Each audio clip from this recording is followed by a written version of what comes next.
Hello everyone, welcome back to Just Invest Today. Today we're talking about 5 investing mistakes to avoid in 2023. I made so many mistakes in 2020, 2021, 2022. I want you to avoid all the mistakes that I made because I guarantee you will be a better investor when you listen to all of these 5 mistakes that you're going to avoid. You don't have to lose thousands of dollars anymore. Listen to these 5 mistakes, and if you have more mistakes that you've made in the last few years, comment down below because these few years has taught us so much about investing. I feel like we went through decades of investing in just 3 years.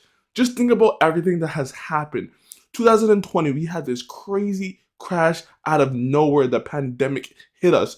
2021, pretty much it rebound. Everything was going crazy. We're on cloud 9. 2022, everything crashed again. So it taught us so much about investing in such a short period of time. I can tell you everything that happened to me and how you can avoid these mistakes. Before we get into this video, like it and subscribe. So the first big mistake that I made was not normalizing earnings. Man, you really have to do this because if you're expecting to hold a company for 5 to 10 years, you kind of have to make sure that these earnings are just not a one-time thing. It's not just a random bump in the street. So let me give you an example of Coinbase that I had in my portfolio in 2021, where the stock went crazy. They were earning so much money. They generated $10 billion of cash. And I'm thinking like, this is normal. This stock is super cheap because look how much cash you're generating. It's at a low PE. But man, that wasn't a normal year. Everything went crazy. Everything was sky high. So I'm thinking like, damn, $10 billion of cash, and I'm predicting that forward in the next 2, 3, 4 years. But that was a huge mistake to make. Make sure your stocks don't have this one crazy year of good earnings, and then you're projecting that out for the next 5 years. That's a huge mistake. The second big mistake I made was not thinking about the downside risk. When I was making investments back then, I always just thought about the upside and how much potential this company has, but I never thought about the downside. And when I think about the downside, you have to use a margin of safety for everything, for the cash it has on the balance sheet, for the management, just for the company in general. You got to think about having a margin of safety for everything. The price, that's what you have to think about before you buy a business. Look at the downside first. If the downside is limited, then you should invest more money, not about this crazy amount of upside. The downside can be just as bad as the high upside. So you have to watch out what you're doing. And this again happened with Coinbase. I was not thinking about this crypto crash. I was just thinking about upside, upside, upside. Make sure that you actually have an asymmetrical bet where the upside is unknown and really high and the downside is very limited. My third big mistake was rushing into companies too fast when they're dropping. Man, I made this mistake twice. I should have learned from the first lesson. This is why I made this video, so I can actually go back to this video and learn from my mistakes again and again and kind of nail it into my head. Guys, I did this with Alibaba. I rushed way too fast and put a 10, 11% position in it too quickly. I should put a 2% position and maybe another 2% position because I knew the stock was going down. I knew it was dropping. They were dealing with so many issues and people were scared, frightened.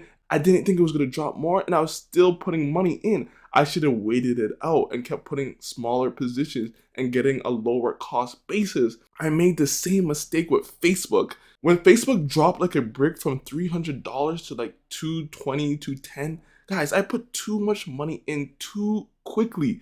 Put 2%, maybe 1%, 3%. Don't rush it. Take a slow approach to investments, especially when there's bad news surrounding the company and you love the company.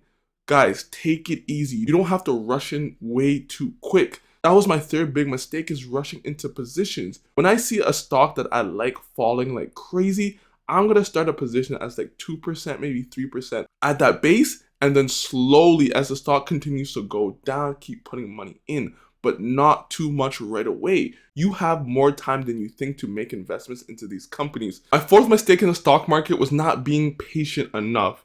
I feel like a lot of people deal with this issue, especially at the end of 2020, 2021, where stocks were just shooting up. I was getting into positions that I shouldn't have because the price was too high, but I knew I didn't want the stock to kind of let go and get out of my price range. I didn't want the stock to shoot up without me, so I was getting into these positions even though I knew the price was kind of out of my wheelhouse, out of the box.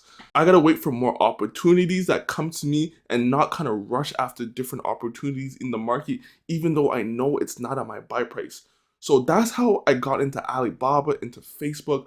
A lot of these companies that just went down like a brick, I got into it. So that's how I want to keep approaching my investments. The last big mistake to make is always averaging down no matter what. I know a lot of you made this mistake. You guys make it again and again. You average down on companies that you should never average down on because you probably truly don't understand the business. The business doesn't have a moat.